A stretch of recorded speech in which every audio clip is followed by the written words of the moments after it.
Hello, and welcome to the theatrical reading. Alexa, stop! To the theatrical reading of Icebreaker. We start our journey down to hell right here. Now, beginning, Act 1, Chapter 1, Anastasia. Again, Anastasia! If I hear the words again and Anastasia together in a sentence one more time, it might be the thing that finally tips me over the edge. I've been on edge since I woke up this morning with a hangover sent directly from the pits of hell, so the last thing I need right now is more grief from Coach Aubrey Brady. Very sorry. I focus on suppressing my annoyance, like I do every training session, when she makes it her mission to push me to the limits. Rationalizing it's her dedication and making her such Rationalizing it's her dedication that makes her such a successful coach, I decide to throw my skates at her is something that should stay in my imagination. You're being sloppy, Stas! She yells as we're flying straight past her. Sloppy girls don't get medals! What did I say about not throwing my skates at her? Come on, Anastasia. Put in some effort for once. Oh, shoot, this is a different person. Come on, Anastasia. Put in some effort for once. Aaron snickers, poking his tongue at me when I shoot him a cold glance. Aaron Carstel is my best male, not mine, because that would be probably foreshadowing, is the best male figure skater in University of California, Maple Hills, has to offer. When I was offered a spot at UCMH and my skating partner wasn't, Aaron was luckily in the same position, and we became pairs.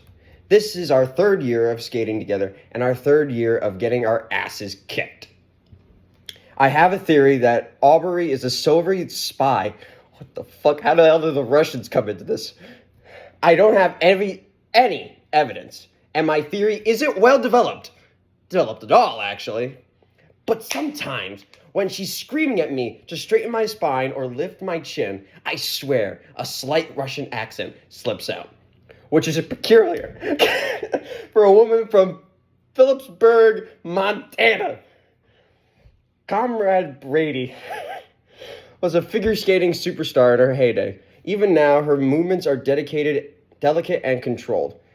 And she moves with such grace, it's hard to believe she can shout as loud as she does. Her graying hair is always pulled back to a tight bun, which accentuates her high cheekbones, and she's always wrapped tight in her signature fox fur black coat, which Aaron jokes is where she hides all her secrets.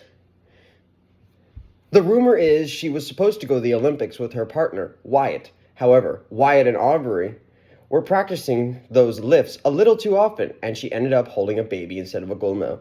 Damn, she fucks! Alright. That's why she's been in a bad mood since she started coaching 25 years ago. Not 25 minutes ago, 25 years. Claire de Lune fades as Aaron and I finish our routine, nose to nose, our chests heavying against each other as we try to catch our breath. When we finally hear a single clap, we move apart and skate towards what will undoubtedly be the source of my next headache. I haven't even stopped moving with her green eyes locked on me and narrow, when are you going to land your lunch? If you're not going to deliver, it needs to come out of your long program. Aside from Brady, successfully doing a quadruple Lutz and not landing on my ass is the current bane of my existence. I've been practicing for God knows how long, but I can't quite manage to nail it. Aaron can execute it flawlessly, which is why I convinced the choreographer to put it in our routine in the first place. Pride is a foolish thing. It's incredibly foolish when it comes to figure skating, since when you get it wrong, you bounce your face off solid ice. Ow. I take face palming over the annoying, fake disappointing face of Aaron pulls anytime it's suggested we talk. I'm going to read this again. I take face planting over the annoying, fake, disappointed face Aaron pulls anytime it's suggested we take it out. It's coming, coach, I say with It's coming, coach, I say with as much fake enthusiasm as possible. I'm getting there. It's not perfect yet, but I'll keep practicing. Hi, Ma. I'm reading. It's a minor lie, a harmless one. I am getting there. What I fail to mention is that I'm only getting there off the ice, specifically when I'm attached to equipment that helps me get there. I'm doing an audiobook. I'm just reading. She's getting there, Aaron lies, throwing an arm around my shoulder. Just a bit longer, AB. It's nice for Aaron to be on my side and show a little united front to the KGB Aubrey. What he says in private is the only way I'm going to pull it off. What he says in private is the only way I'm going to pull it off is that I start doping and build a time machine to get back pre-puberty body back. My Yes. She mutters something, inaudible, and waves us off flippantly. I'll see you two back here tomorrow. And if you couldn't both not be hungover, that would be great. I'm fairly certain eating in and out before training isn't going to get you, either of you, onto the Olympic team. Understood? Shit. Yes, coach, we says in harmony. What? Aaron is staring at his phone, waiting for me in the lobby while I exit the women's locker room. Fucking told you she'd know, I groan, swinging my bag towards him as soon as I'm close enough to hit him in the stomach with it. I didn't even have anything. He grunts at the impact, tugging the bag from my hands and flinging it over his shoulder. That woman's got a nose for a That woman has the nose of a bloodhound. Like most things in life, skating is far easier when you're a man because no one is picking you up and launching you across the room twice a day. Freshman year, I gained the freshman 15. Well, it was more like a freshman 5, but Aaron said I was getting too heavy to lift, so I haven't put on an ounce since. I try sticking to my meal plan religiously, with the odd party here and there to keep me lucid. Excuse me. My best friend's 25th birthday yesterday. Jesus, I wonder how old you are. About 21. Yesterday was the perfect opportunity to let loose a little, even if it did mean braving Brady with a hangover. We climb into Aaron's new G-Wagon. What? The latest guilt gift from his adulterous but wealthy father, and headed home. Who adds these comments? Aaron and I decided it would be cool to live together with my best friend, Sabrina, at the end of freshman year. Sorry, there was just a dip. Our schedules are similar, and our lives revolve around skating, so it made sense. Aaron takes the turn onto Maple Avenue and looks over at me while I rummage through my purse for the most prized possession. What are you planning to say if you're doing tonight? What does the planner say you're doing tonight? I roll my eyes, ignoring his teasing tone. Getting laid? Ew, he says. The tip of his nose wrinkles at a grimace. As he grimaces. Fuck, this is hard. It's bad enough. It's bad enough you plan what time you eat and sleep. But now you need to plan to have sex? Come on. He's not lying about the sleeping and eating thing. Every minute of my life is meticulously scheduled in my trusty planner, which my friends find equal parts hilarious and ridiculous. I wouldn't necessarily say I'm a control freak, but I'm a woman who needs to be in control. There's definitely a difference. I swear.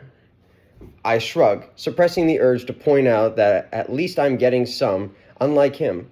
Brian is a busy guy, and I'm a busy girl. I want to see him as much as I can before basketball season. Brian Rothworth is 6'6" of pure athletic perfection. UCMH, point guard, and team captain. He's He's as serious about his sport as I am, which makes for a perfect no-strings-attached situation. The added benefit is Rye is the sweetest guy, so we've become great friends through our mutually beneficial arrangement. I can't believe you're still fucking around with him. He's like double your size. How does he not crush you? No, wait, I don't want to know. I know he is, I giggle, pinching his cheeks until he bats at me. Sort of the whole point. Most people assume Aaron and I are more than partners, but we're more like siblings. That's not a good sign. As I can see from 137 of the book, I don't think this is going to be good. Although, I don't know if this is the same Aaron, so we might be in the clear. It's not like he isn't good looking. We just never had any romantic interest in each other. Aaron is much taller than me and lean like a dancer, with his sculpted muscular body. Why are you going so much into this? His black hair is kept short, and I swear he wears mascara because his sky blue eyes are framed with the darkest, jealously inducing lashes, contrasting prominently against his pale skin. I officially know too much about your sex life, Anastasia. Stop. Aaron can't decide if he likes Ryan or not.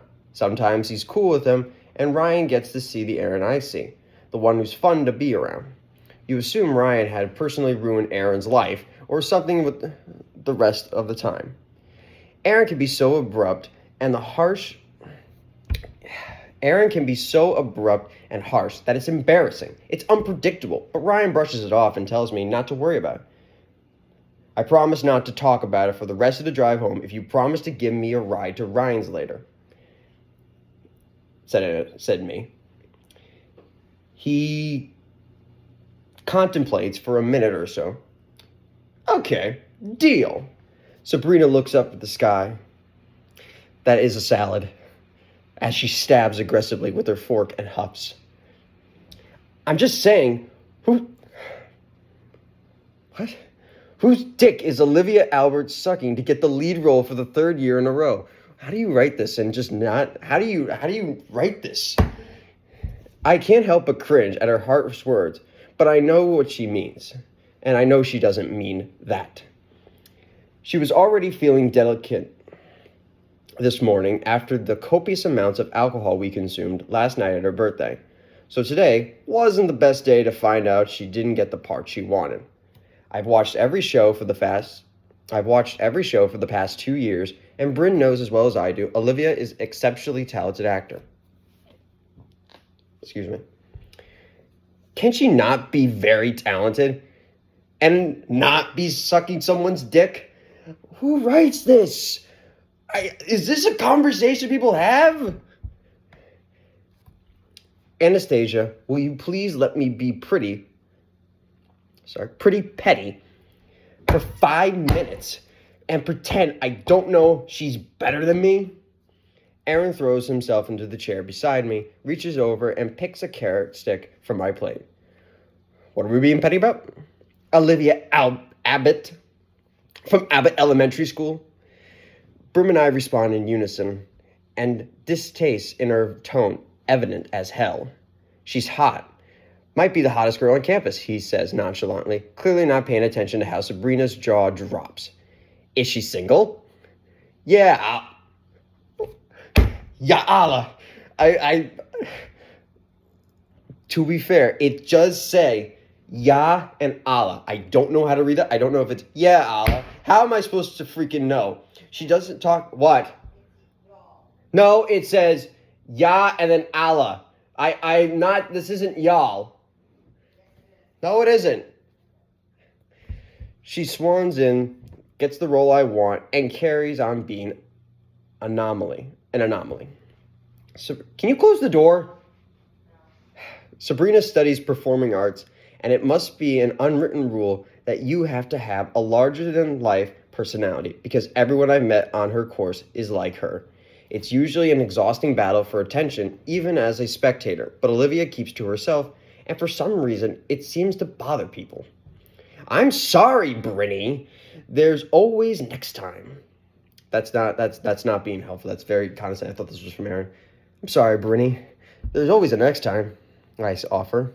We both know it doesn't mean anything, but she blows me a kiss anyways. If it makes you feel any better, I still can't land my Lutz. Aubrey is going to work it out soon and banish me to Siberia. Oh no, you're officially a failure. How can you ever step foot on the ice again? She grins, her honey brow eyes shining as I scowl at her. You'll get there, babe. You're working hard. Her eyes move to Aaron, tapping away on his phone, totally uninteresting in their conversation. Hey, Ice Princess, you gonna help me out over here? Huh? Oh, sorry. Yeah, you're hot too, Brittany. I'm surprised I don't see the steam leaving Sabrina's ears as she yells at him about what I assume is him not listening to her in a mixture of Arabic and English. So it was Allah. Okay. I slowly retreat into my bedroom, eager not to draw attention to myself, and getting caught in the crossfire of my roommate's argument.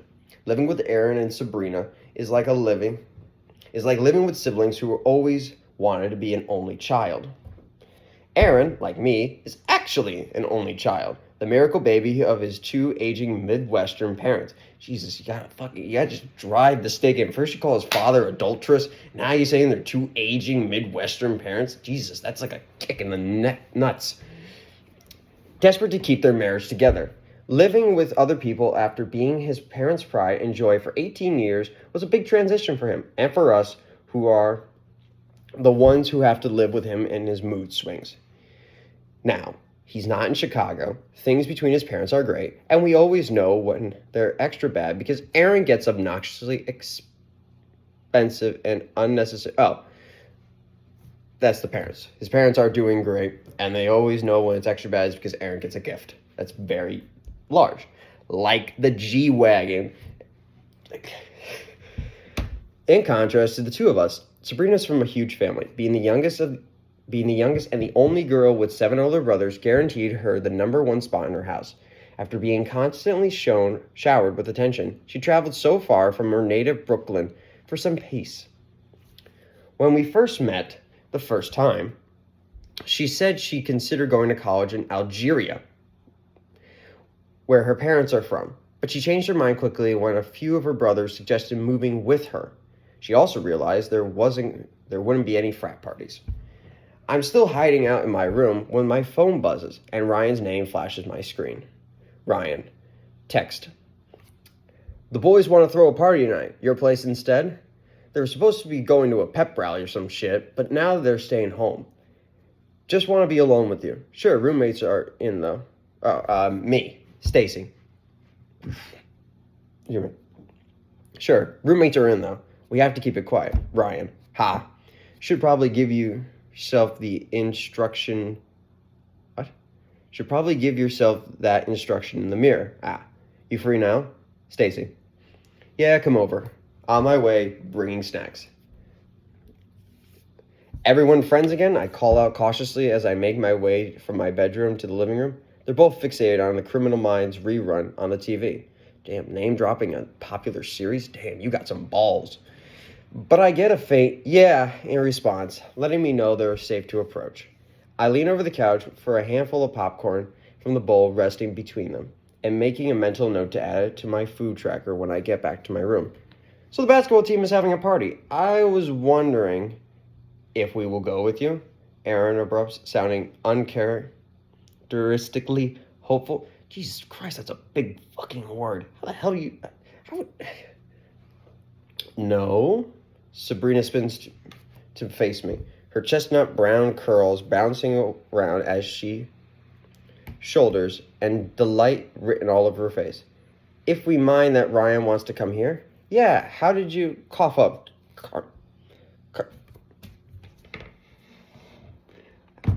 Okay. Carl's, I'm guessing. She laughs, holding out her hand. She presses a few 20s into her palm, muttering something under his... He presses a few 20s into her palm, muttering something under his breath as she counts them out. We heard about the party, and didn't think you want to get rallied with drunk freshmen making out on the side of the door. We're going to take a walk. Let me read that fucking again. We heard about the party, and I didn't think you'd want a You want to get rallied? Rail, not rallied. Ah, that makes more sense. With drunk freshmen making out on the other side of the door. We're going to take a walk there. Our home is one of Aaron's dad's better forgive me presents. It was either after his affair with his secretary or before he decided to have sex with the interior designer. One or the other. Maple Tower is a beautiful condo block at the edge of the campus, and our place has a great view and tons of natural light. Jesus Christ, I need to fucking read better. The building isn't exclusive to students, so it's a peaceful place to live, but it's close enough to everyone else that stumbling home from parties is easy. Aaron and I aren't supposed to be at parties, but what Aubrey doesn't know won't hurt her.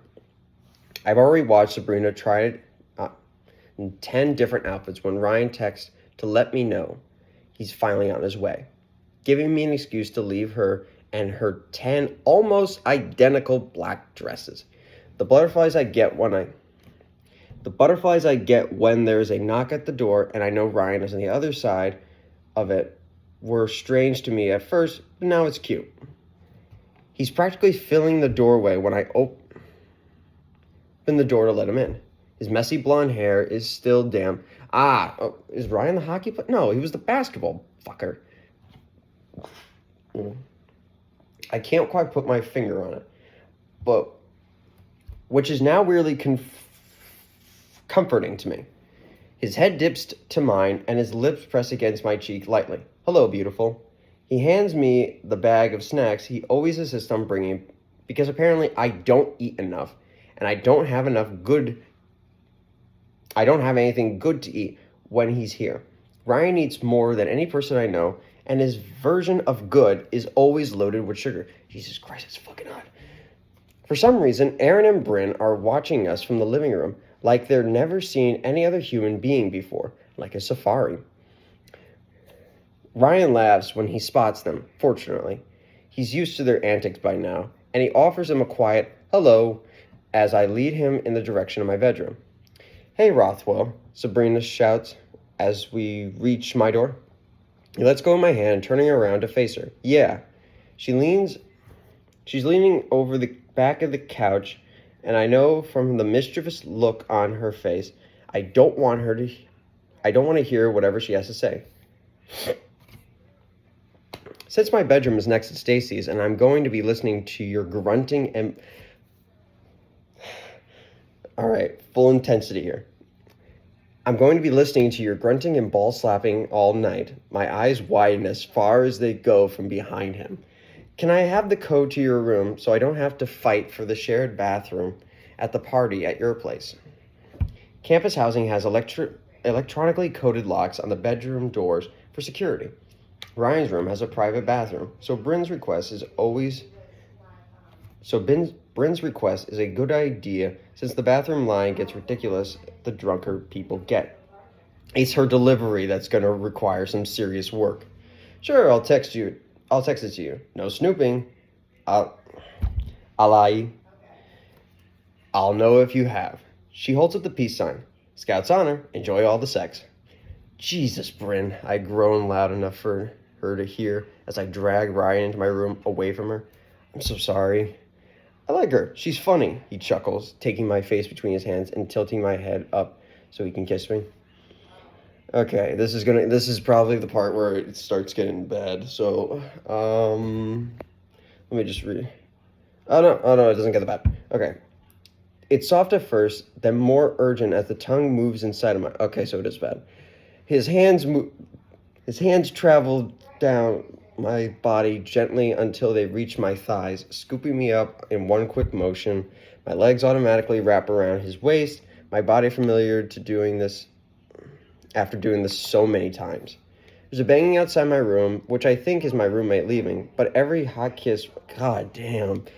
This is... I'm sweating my ass off here, and I gotta read this. I look like...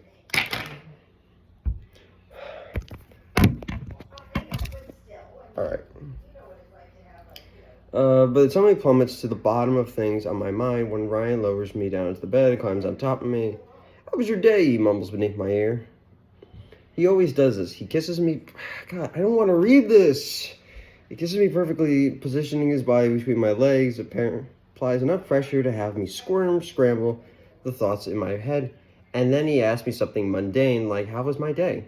The second I try to formulate a response, his fingers journey beneath my t-shirt, and he traces the curves of my jaw with his nose. Ah, okay. I thought it was like a chest, and I was like, wait, what? How does that work? I'll never figure out how to make this thing work.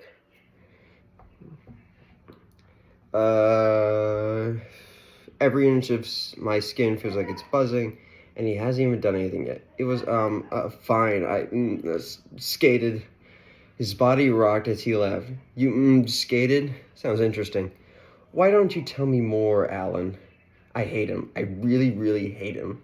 I incoherently mumble something about ice and Russians as he strips us of our clothes until we're both in our underwear. Ryan's body would make a Greek god weep, tan skin from his summer home in Miami, rich, and his torso with more abs than I can count.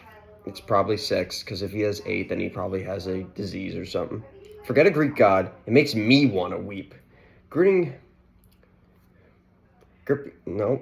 I'm just gonna show you that. You know what? No, we're just gonna tell you. Gripping my panties on each hip, he waits until I nod before slowly pulling them down my legs, throwing them behind me, and spreading my legs wide. Jesus fuck. Stas, yeah? His forehead creases. Could Sabrina really hear my balls? And that is the end of this, and I really don't... This is gonna be a trip. This is gonna be fun. It's been 26 minutes, and I'm sweating my ass off here. This is gonna be great.